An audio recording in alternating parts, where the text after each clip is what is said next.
السلام عليكم ورحمة الله وبركاته. أعضاء قناة برايس ريت، نستعرض معكم أسعار العملات اليوم الثلاثاء الموافق 14/3/2017 في الإمارات بالدرهم الإماراتي، حيث جاء دولار أمريكي 3.67 درهم إماراتي،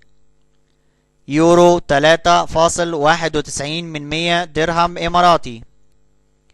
جنيه استرليني 4.48 درهم إماراتي، دولار كندي 2.73 درهم إماراتي، دولار استرليني 2.78 درهم إماراتي،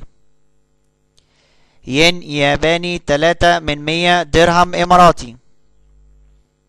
جنيه مصري 20 درهم إماراتي،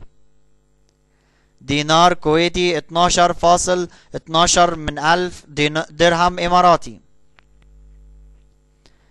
ريال سعودي 97 درهم إماراتي،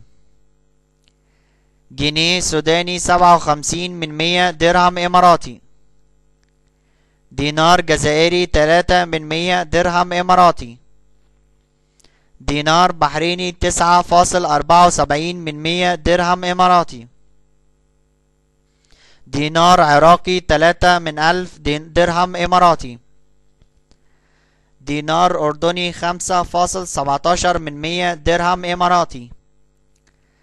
ليرة لبنانية 24 درهم إماراتي، دينار ليبي 2.62 درهم إماراتي، درهم مغربي 36 درهم إماراتي،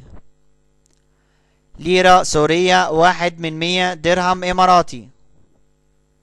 شيلن صومالي 63 درهم إماراتي، ريال عماني 9.53 درهم إماراتي، ريال قطري 1.8 درهم إماراتي، دينار تونسي 1.60 درهم إماراتي، ريال يمني 1 درهم إماراتي، فرانك جيبوتي 2 درهم إماراتي. شكرا لكم أعضاء ومشاهدي قناة برايس ريت. لو حسيت إن أنت استفدت لايك للفيديو، سبسكرايب للقناة، والسلام عليكم ورحمة الله وبركاته.